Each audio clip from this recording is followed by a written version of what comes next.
in 2011 in the Bay Area.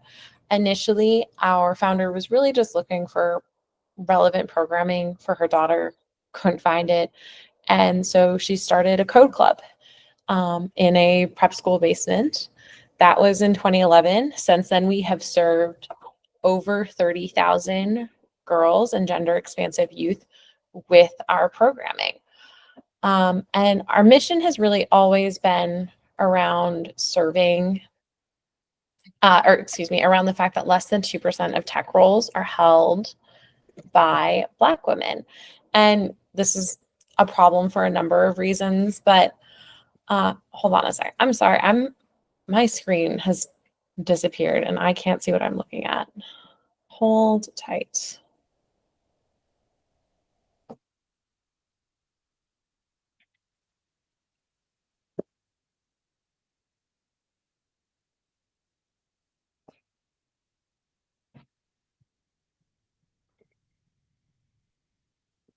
Okay, there we go. That's much better. I apologize.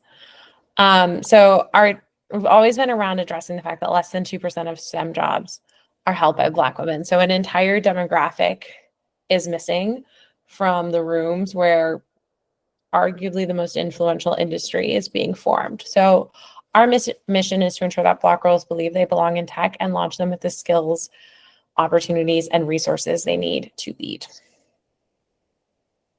So initially, our programming, when we were founded, worked with girls 7 to 17. Since our new CEO came on board almost 2 years ago, we've really developed kind of a whole ecosystem that goes kind of beyond inspiring Black girls to see a future for themselves in tech, but actually to job placement and retention. And my kind of secondary ask today is we're looking for employee partners. And so I'm kind of I'll put a pin in that. But we start with our littles, just showing them that tech is fun, that they can do it. Most youth tech organizations use a program that is called Scratch. It's a block coding program. This is what we use kind of for our under 10. And then when we get to our teenagers, our 11, 12, 13 through 18, we start using JavaScript and Python. I always like to call that out just because most youth coding organizations aren't using those. Our curriculum is super culturally relevant. We are not just making apps or websites. We're coding art, we're coding music. I'm trying to think, games. We've just started last summer. They started coding their own chatbots. So there were a lot of girls at summer camp made like mental health chatbots that like asked how you were feeling today. And if you gave a negative answer, it would give you some suggestions like maybe go for a walk outside or call a friend, that kind of thing.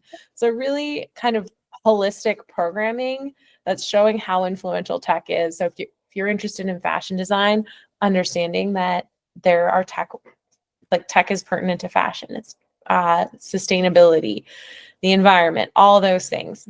And then our newest sort of pillar is working with our 18 plus women, principally those who are in college, but we have just started programming for those who are maybe thinking about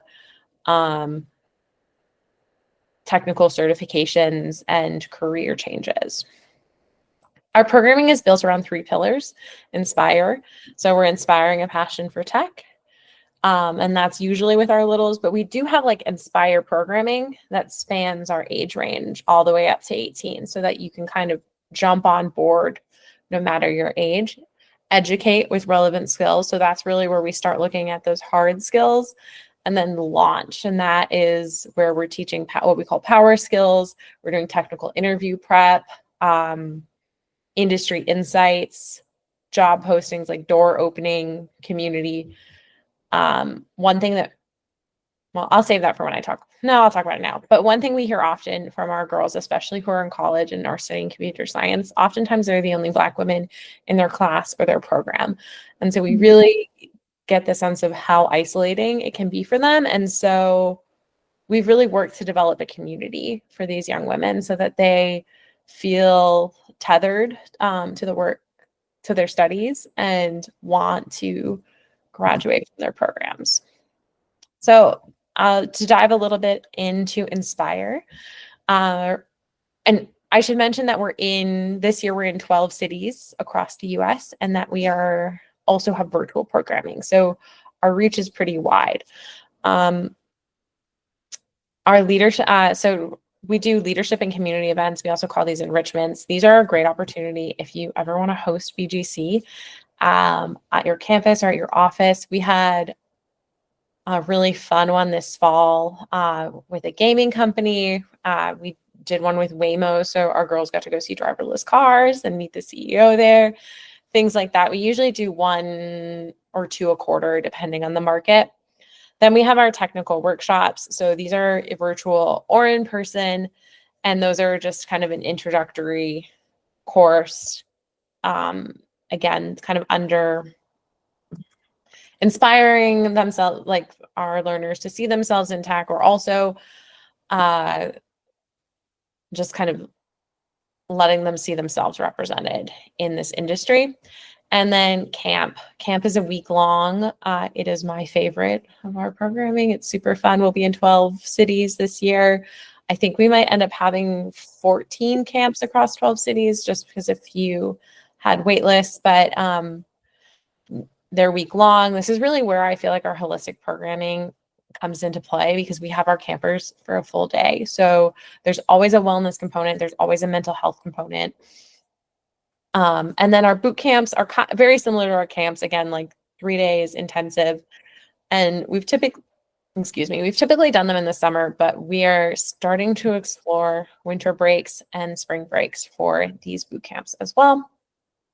Educate. So again, this is where we're looking at those hard skills, where we're working in JavaScript and Python. Our code clubs are our school partnerships. They usually meet once a week for 6 to 9 weeks and work towards either a portfolio or one project. And then from there, we have our expert courses, which are a bit more advanced. Almost all of those are virtually held, and they kind of replicate the format of a code club. And then we have our asynchronous free online coding academy, Code Along. That's hosted on our YouTube page. I can send out this link afterwards if you're interested, but it is a really awesome, like, again, asynchronous coding academy. We just launched our most recent season. Last year, we reached almost 2 million people with our Code Along Junior and our Code Along series. We also offer field trip videos, so you can go see what it's like to work at Google and talk to employees, kind of just replicating and bringing our programming to a global audience. And then we have Launch, which again is our newest pillar. We have our Tech Prep Fellows, so that's our technical interview prep. We're looking to place, I think, have a few more young women that we're looking to place into their first tech roles, hopefully this summer. We're looking at internships for them. We have just launched our online community, and that through that we aspire to host the largest community of Black and Brown women technologists in the world. So there's curated content on there, there's forums, job postings, things like that. Our Power Skills Lab, so some other programming that's just kind of very tailored to either career changers or young women who are studying computer science or a related field. So that is all I have, but I'm happy to take any questions or hand it back to Cookie. Thank you so much, Marianne. Any questions for Marianne? I have a question. You said you're in 12 cities. What are the 12 cities? Yes. Well, I wanted to message you because Houston is one of them, and Houston is new to us for 2025. And I was like, I wonder if her space would be a good one for us to partner on. So let me pull up my 12 cities, because then I never say them in order. but we're in Atlanta, Bay Area, Chicago, Dallas, Detroit, Houston, Los Angeles, Memphis, New York, Philadelphia, Raleigh, Durham, Washington, D.C., and we'll be in Puerto Rico this summer. So we kind of haven't included that in our U.S. cities, but we'll also be there. That's pretty awesome. Hey, I have a question. Thank you so much for sharing all that. You mentioned kind of the Inspire being something that you could hop on later, but you obviously have like a program where maybe somebody starts at 7 and ends up going through the programs at 18. What does that look like in terms of how many people go through all years? How many people jump in at different levels? Like, just curious what that looks like. You're speaking to like a personal pain point of mine, because we have really just started. Our CEO came from Salesforce, and she was really determined that we would be a data-driven organization. And so if somebody took our courses in 2012, 2013, 2014, we don't really have a record of that, which is very unfortunate. But we have fully committed to being a data-driven organization. Every learner has a profile in Salesforce. We're tracking every interaction we have with them.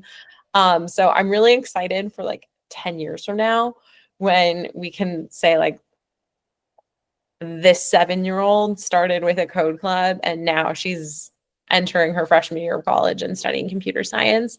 But I would say it really varies. We definitely have our now young women who we know have stuck with us, who one of them was actually on Good Morning America last week for the app that she developed around mental health. And she's wonderful. But so we have like stories like that. Unfortunately, I'm dying for that data because I think it would be so interesting. I just don't have it. Yeah, and it's also minors, et cetera, et cetera. So there is some complication too, but that's cool to see. Think about retention long term, what that looks like, and people that have done everything, over the years. But cool, that makes sense. Thank you. Any other questions? I guess one last question, maybe, if you have. No? Awesome. Thank you so much, Marian. Thank you so much for presenting. And I love all the amazing work. We'd love to see you guys come back. So thank you so much. And with that said, Christina, are you ready? Yeah, let me get my screen shared.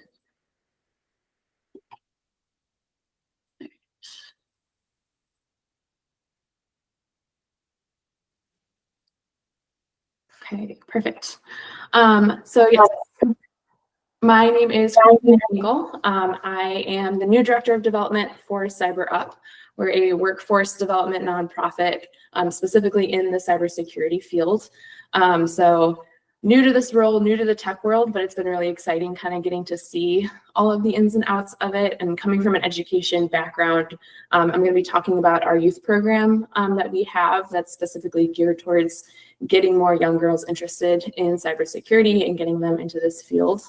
But I'll start with a little bit of a background of who we are as an organization. So we started about 10 years ago. We're actually in our 10th anniversary this year, because we noticed that cybersecurity was a really fast and emerging sector that not a lot of people really knew about, but yet was becoming extremely critical for everything. All of our data, all of our systems, everything involved online. Cybersecurity is what's keeping all of that safe. But there were not enough professionals getting into the field to cover the amount of need that a lot of organizations had. So we were founded, again, about 10 years ago to help bridge that gap. And we noticed that it wasn't a lack of interest in the field, but more a lot of people not knowing how to enter the field, or that it was even an option of a career to get into in the first place. So our mission here at CyberUp, is to elevate the cybersecurity workforce by igniting curiosity, developing talent, and transforming career pathways. Our purpose is to do this by making it accessible every person, employer, and community at a time. And then our vision is to make it an industry that better reflects the world that we live in. So in order to do this, we have kind of 3 main programs. Our first one is what I'm going to be focusing on mostly today, but I'll give you a little bit about each of our programs. Our first one is our Power Up. So we ignite the curiosity of K-12 students to be the cybersecurity leaders of tomorrow. Our Level Up training is then the next step, where young adults to career transitioners are developed into our cybersecurity program, where they're maybe coming from a completely different career field, don't have the time or the resources to fully go back to school in order to get a certification to enter into this. So we provide all of the training, the certifications needed, all for free over a 6-month period of time. After those 6 months, now they enter into our apprenticeship program. So this is where we have employer partners that we then get them placed with. And so they will spend 12 months as an apprentice. We fully cover all of their, essentially they're like our contractors, I guess, where we're paying them to be an apprentice for this other organization while they're getting all of the certifications, everything that they need to grow into this role. And then by the end of the 12 months, 6 months, depending, we have a 90% success rate of getting them full-time jobs in their companies. And then out of that, 100% of everyone that we've placed has stayed in that company and continued to move up in the field, which has been really exciting to see.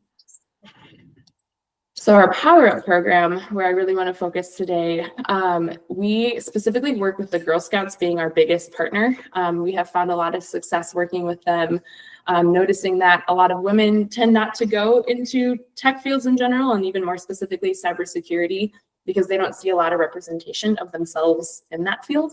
And so we're trying to hit the interest level when they're young. So starting K-8 and then 6-12 are kind of our 2 halves to the program. So we focus on cyber safety, kind of step 1 with our K-8 program. So this is where we have industry volunteers, so other women, people of color, coming in from roles in big companies or small companies who look like the community around them, and then are able to then talk to the students and be like, this is how I got where I am, and kind of give their story, while also teaching lessons on what is cyberbullying, how do you create a password to stay safe online, what kind of avatars should you be using that's not giving away personal information, because a lot of students are getting tablets in kindergarten and here's the internet, but there's no training. And so we wanted to meet that need of how to be safe online first. And then that kind of leads into our 6-12, where now we start introducing, hey, have you ever thought of cybersecurity as somewhere that you would want to work? So then we get to talk about how cybersecurity is similar to engineering. It's a very generic term for a lot of options that you can get into. If you're a problem solver, if you're someone who just wants to like sit behind a desk and do coding, like there's so many range and levels to cybersecurity. So we get to introduce all of that to the students. And all of this is curriculum that we've developed. So there is no resources needed on the teachers or the Girl Scout troops part. We come in with all the materials provided. No technology is required to teach these lessons, because that was another barrier that we were running into often, just the lack of resources. So we've tried to remove as many barriers as possible. And in doing so, we've now been able to grow, where our goal for this year is to reach 750 students in the St. Louis region, while engaging 60 industry volunteers to help us with teaching all of these lessons. So the Girl Scouts being our biggest one, they make up about 60% of all of our programming right now. We also work with the Stark Law Disability Institute, the YMCA, St. Louis University iScore program, and then we finally got into the St. Louis Public Schools this year, which was a really big fight to get into the public schools. So that was exciting, and then several other school districts around the area. So we have a few volunteer opportunities. So beyond just the financial support of keeping our program going, we also have ways that we would love to get more women coming in to be volunteers with us. I know it's tricky. A lot of us live across the US. So if you have connections in the St. Louis area, because unfortunately this is an in-person volunteer opportunity. So if you have any connections with someone you think who would love to come in, teach a lesson, please let me know, send me them. You can also send them this website, wecyberup.org/volunteer, because we are constantly looking for more ways to get volunteers involved. And then we also have on the flip side, for our adult programs, we do monthly mentor meetups where, again, another industry professional would come in. They would be there to just talk with all of our training candidates and our apprenticeship candidates about how they got to where they are, challenges they had to overcome. And it's just a chance to network and mentor and just vent and just kind of talk about everything going on in the world while they're learning more about this new field that they're getting into. So that is all that I had. If anyone had any questions.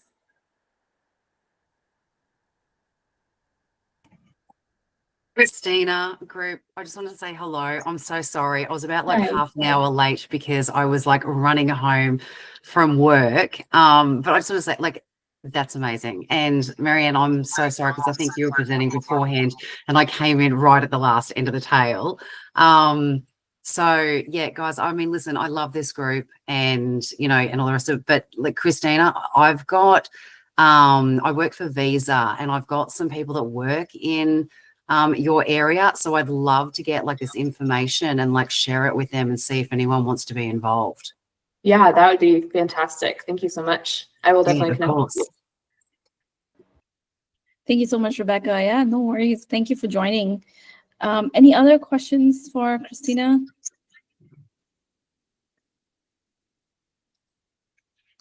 I guess, Christina, one question that I had is, how will the grant, or what will the grant money be used for? Is there anything specific or? So we would use this grant money going towards our youth program. So that's helping us make sure we can continue to develop. We're actually in the works of expanding it because right now, 2nd, 4th, and 7th are our main curriculum levels that we have, and we want to start creating curriculum for all of the grades eventually. So we have a program manager who comes from an education background. So she's been developing all of our curriculum currently. So we're adding in a DAISY level / 1st grade currently. So just the money we would be using would be developing new resources, developing curriculum, and then also helping us branch out into more and more school districts, more and more Girl Scout troops, and just furthering our reach that way. Awesome. Thank you. Yeah.